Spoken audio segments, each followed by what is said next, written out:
Assalamualaikum warahmatullahi wabarakatuh.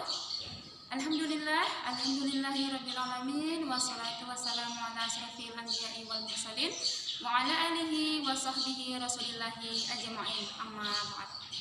Puji syukur marilah kita ucapkan kehadirat Allah Subhanahu wa taala karena berkat rahmat dan hidayahnya sampai detik ini kita masih diberikan nikmat hidup sehingga kita masih bisa beribadah kepada Allah Subhanahu wa taala dengan mengharapkan pahala dan ridho darinya.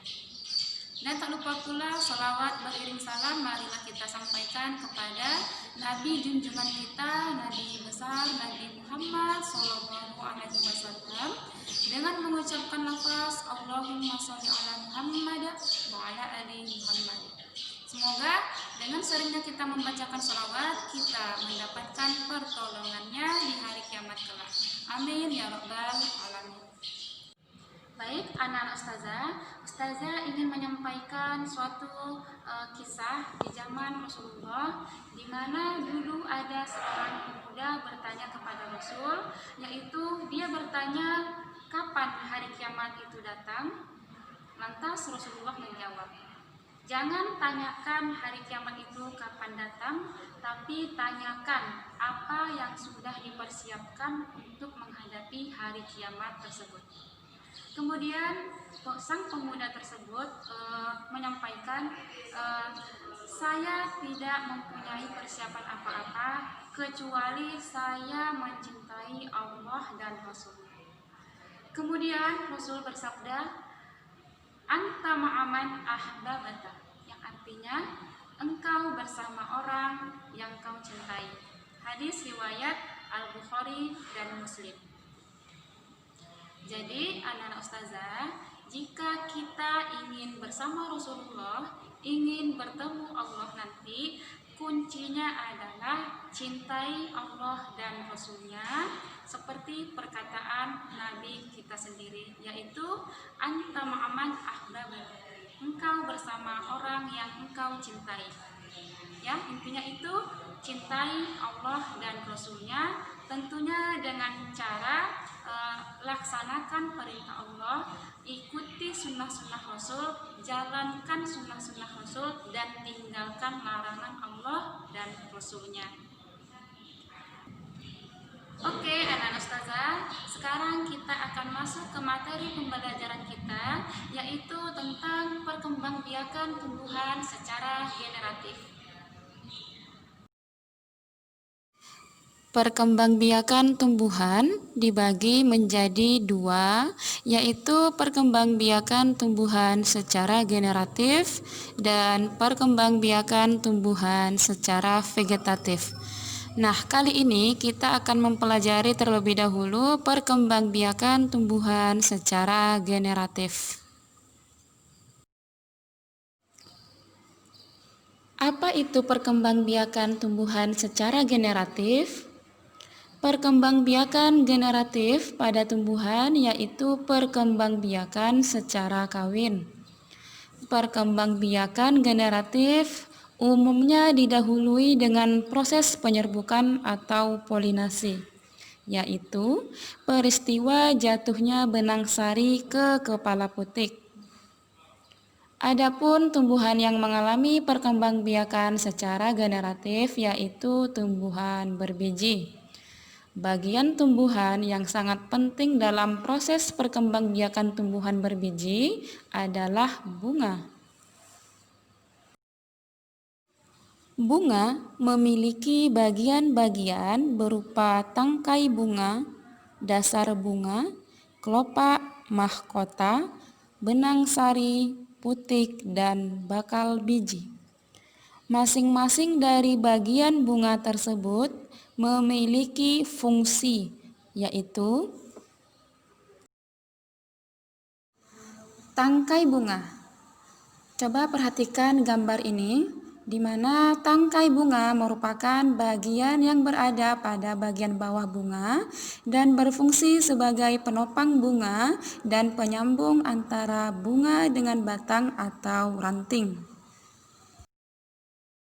Selanjutnya kelopak. Kelopak bunga, bentuk dan warnanya menyerupai daun dan berfungsi melindungi mahkota bunga ketika masih kuncup, seperti yang ada pada gambar ini. Kemudian mahkota.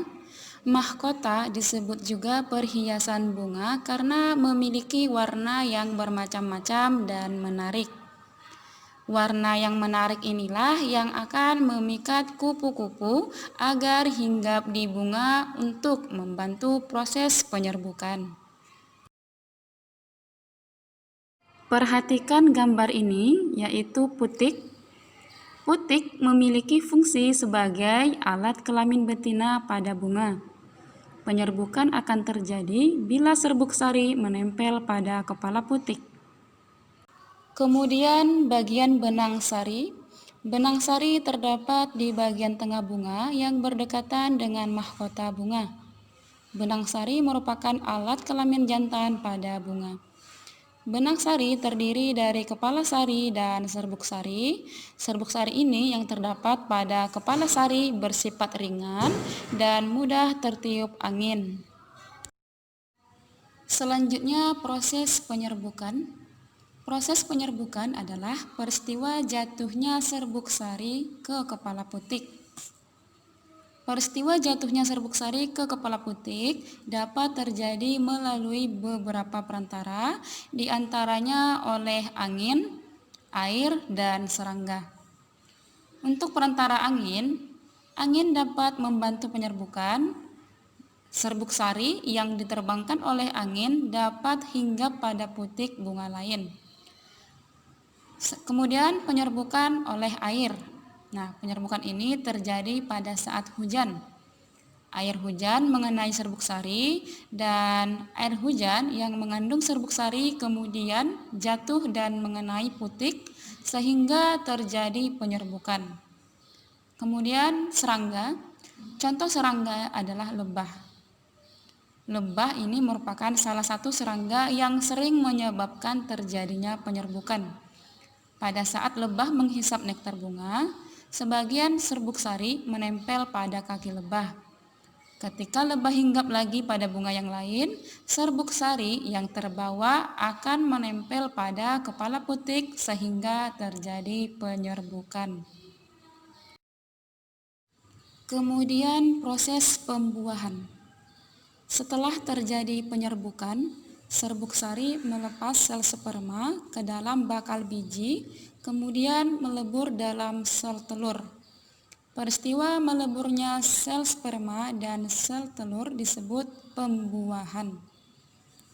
Pembuahan menghasilkan zigot yang kemudian berkembang menjadi embrio di dalam bakal biji. Selanjutnya, bakal biji tumbuh menjadi biji. Jika biji jatuh atau tersebar pada tanah yang subur, maka biji tersebut akan berkecambah dan tumbuh menjadi individu baru. Nah, untuk contoh tumbuhan yang berkembang biak secara generatif adalah mangga, jambu, rambutan, kedelai, jagung, dan masih banyak lainnya. Oke, anak-anak ustazah, demikian penjelasan materi tentang perkembangbiakan tumbuhan secara generatif. Selanjutnya ustazah akan mengirimkan tugas-tugas melalui Google Form yang akan Ananda kerjakan nantinya. Semangat anak ustazah. Sekian dari ustazah. Assalamualaikum warahmatullahi wabarakatuh.